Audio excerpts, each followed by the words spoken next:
commission que j'ai le plaisir de diriger et pour le bien de tous. Je vous remercie, Madame le ministre. Merci beaucoup. Ndiaga Niang a la parole. Fante Sall se prépare.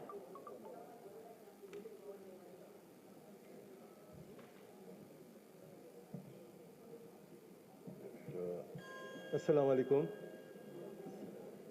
Madame la Présidente, Madame le ministre de l'Énergie et du Pétrole, Messieurs les ministres, Messieurs les collaborateurs du ministre. Madame, je voudrais vous faire savoir que j'ai une déformation professionnelle qui s'occupe beaucoup des questions d'énergie. Et à ce titre, je voudrais vous faire une suggestion. C'est par rapport à la dénomination de votre ministère. Vous savez que votre ministère s'appelait ministère de l'énergie autrefois. C'est un ministère qui a été occupé par Samuel Sarr, par Karim Wade et par plusieurs ministres. C'est parce qu'en ce moment, le Sénégal était en période d'exploration et de recherche du pétrole. On n'avait pas trouvé le pétrole et le gaz.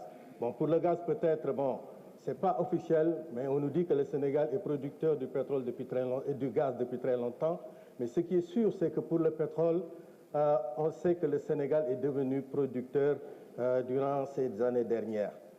Le ministère s'appelait ministère de l'énergie. C'était pour prendre les questions énergétiques. On n'était pas producteur du pétrole, mais on importait le pétrole, on faisait le conditionnement au niveau de la SAR pour le mettre à la disposition des populations. On n'était pas producteur. Le gaz, c'était la même chose, de façon officielle. Mais quand on a eu la chance d'être producteur du pétrole, on a changé le ministère. Le ministère a évolué dans sa dénomination pour s'appeler ministère de l'énergie et du pétrole. Et le gaz. Et le gaz. Le ministère, je pense que, doit avoir comme dénomination le ministère du pétrole et du gaz. Parce que tout simplement, le gaz est plus important par rapport à sa production ou bien par rapport à la découverte qui est très vaste au niveau donc des puits du Sénégal. Parce que là où on trouve du pétrole, en général, on trouve du gaz. Et il y a la possibilité de trouver du gaz sans trouver du pétrole. Donc nous avons, disons, des quantités gigantesques, énormes de gaz qui dépassent beaucoup le pétrole. On aura fini avec le pétrole et on continuera avec le gaz au Sénégal.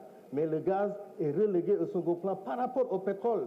C'est sûr que c'est le gaz qui va nous donner des richesses, qui va nous faire monter en puissance par rapport aux autres pays. Et que dans ce secteur pétrolier, il se trouve que les pays qui sont producteurs de pétrole se bombent le torse parce que tout simplement Dieu leur a donné la possibilité, Dieu leur a donné la gratification de trouver du pétrole dans leur pays. Et il se trouve que le Sénégal est un de ces pays. Donc, un étranger qui descend au Sénégal, qui vient au niveau du ministère, doit savoir que le Sénégal est producteur de pétrole et producteur de gaz. Mettez le gaz dans la dénomination de votre ministère, Madame le ministre. L'autre question, c'est par rapport à la communication. Vous savez que votre communication par rapport à votre ministère, je pense que est plus ou moins, disons, faible, disons, n'est pas importante par rapport à ce que vous devriez faire. Parce que le Sénégalais moyen, le Sénégalais anonyme ne sait absolument rien du pétrole, ne sait absolument rien du gaz. Peut-être cette élite qui a la possibilité d'avoir ces informations, comme nous les députés, ou bien des gens qui sont censés être, disons, des intellectuels, peuvent avoir des informations, ils peuvent lire des revues, ils peuvent voir l'Internet, ils peuvent aussi s'adonner à des pratiques qui peuvent leur donner des informations par rapport au gaz et par rapport au pétrole. Mais il se trouve que le Sénégalais moyen n'a pas ces informations. Pour lui, c'est l'omerta. Et il y a donc lieu, sinon urgence de faire donc de trouver un moyen de communication pour atteindre la base de la population la plus importante en termes de nombre par rapport à la communication donc du gaz et du pétrole. L'autre point, c'est la distribution des revenus générés par le pétrole et le gaz. Loolu dama bëgg sa wax wala parce que je veux toucher une cible bu nga xam ne dafa am importance ci moom, c'est les pêcheurs. Man pêcheur là. Man Thiaroye-sur-Mer laa dëkk dama dugg ci géej dama pêché amul benn forme de pêche bu ma deful te xam naa ne tey jii trouvé ngeen ci li nga xamee ne moom mooy gaz ak pétrole ci zone yu nga xam ne c'est des zones poissonneuses très poissonneuses Il y a le bloc Sangomar, il y a le Rufisque offshore, il y a Kayar offshore. Zone yooyu c'est des zones de pêche yu nga xamee ne dañ di napp jën te c'est sûr que bu ñu commencé production pétrole bi di ngeen limiter les pêcheurs à des miles yu sori yu nga xam ne duñ jege zone boobu. Mais et la contrepartie, les pêcheurs, qu'est-ce qu'ils vont gagner par rapport à ça? Lu ñu fi amati déjà ñoom ils sont déboussolés dans la mesure où mënatuñoo pêcher fenn jën amatul. léegi loolu obligé leen ñuy dem en haute mer di dajeeg li nga xam ne mooy les bateaux de pêche parfois les bateaux les passent dessus dañuy jaar ci seen kaw guddi gi ñuy jël yooyu risque ngeen ñëwaat encore ak pétrole bi bëgg aussi limiter pêcheurs yi ba duñu dem ci zone poissonneuse yooyu.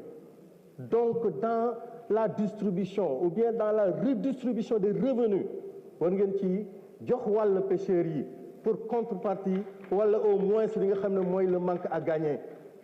dugal leen ci pêcheurs yi j'ai vu que séddale ngeen ba séddale les générations futures ce qui est une très bonne chose mais vous avez oublié les pêcheurs parce que c'est sûr que le manque à gagner ak li nga xam ne mooy seen gagne-pain dootuñu ko am ils sont dans la misère actuellement xam na fu ñu jëm dans la catastrophe le pays pêcheurs yi jëm les pêcheurs monsieur le ministre surtout monsieur le ministre des finances les pêcheurs dugal leen ci li nga xamee ne moom mooy redistribution bi nga xamee ne moom mooy les revenus issus du pétrole dañu ci bokk parce que ci géej la nekk lu ci bari c'est-à-dire le pétrole offshore boole leen ci pêcheurs yi c'est sûr que dañuy gën a pauvre gën a sonn su leen ko mënee def en subvention ngeen def ko en subvention su leen ko defal en subvention mais yéen a ngi wax ne pêcheurs yi mënuñ jënd les pirogues yu nga xam ne en fibre de verre la mais jëndal leen ay pirogues en fibre de verre en compensation ngeen jox ko pêcheurs yi mais aussi yéen a ngi wax ne la 1 million ngeen leen subventionné par rapport au moteur hors bord mais tey jii ñu ci bari amuñu ko parce que amuñu xaalis 1 million pour joxe ko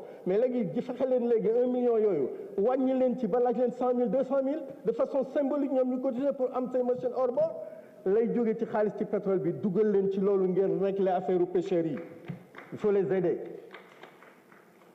aider moi je suis de Thiaroye-sur-Mer je suis sama maamaati ay pêcheurs lañu ay mool lañu il faut nous prendre en compte dans la distribution des revenus issus de ce pétrole là beneen bi may waxati moom mooy les énergies de substitution tey jii ñu ngi nekk ci gaz am pétrole sur yaakaar nañu dina yëkki le niveau de vie du Sénégal d'une manière générale et des Sénégalais en particulier mais il se trouve que le pétrole et le gaz mais c'est des énergies non renouvelables c'est des énergies épuisables le Sénégal dana ko xam dund benn période bu nga xam ne peut-être le Sénégal dana am dara xaalis ci keesam ak yëpp mais ces énergies-là sont condamnées à disparaître un jour et les générations qui seront là vous avez certes laissé une part à ces générations futures mais il faut aussi leur laisser des énergies que ces populations pourront utiliser pour vivre et là je vous invite à explorer les possibilités des énergies alternatives comme l'énergie thermique comme l'énergie solaire certes on l'utilise au Sénégal mais très faiblement le Sénégal est solarisé pourquoi vous n'utilisez pas la solarisation pourquoi n'utiliserez pas l'énergie solaire à outrance au Sénégal pour que tous les domiciles puissent être dotés de moyens pour utiliser cette énergie-là parce que nous le faisons de façon très très très faible de façon très très très moyenne s'il le faut. Pour ces énergies aussi il faut aussi l'énergie éolienne c'est l'énergie que nous avons vraiment en masse que nous avons de façon très très étendue et que nous n'utilisons pas ici au Sénégal. Il n'y a que la centrale de Tobène ou Taïba Ndiaye. À part ça, on ne voit pas d'utilisation du vent, c'est-à-dire l'énergie éolienne. Alors que le Sénégal a 2 océans. L'océan ñun lébu yi dañ koy wax géeju góor ak géeju jigéen géej bi nga xam ne nord la nekk benn bi sud les 2 océans dañuy attirer ngelaw entre les 2 océans c'est pourquoi le vent surtout au Sénégal ça le vent toujours circule du sens nord-sud on a beaucoup de vent pourquoi n'utilisez-vous pas l'énergie éolienne comme énergie alternative donc je propose l'utilisation donc de cette énergie je voudrais aussi empiéter sur la possibilité d'utiliser les gaz à effet de serre. Vous savez que les gaz à effet de serre nous causent aujourd'hui des effets très, très pernicieux, des effets néfastes, parce que tout simplement, c'est ce qui crée les changements climatiques. Merci beaucoup. C'est 10 minutes? 10 minutes, oui.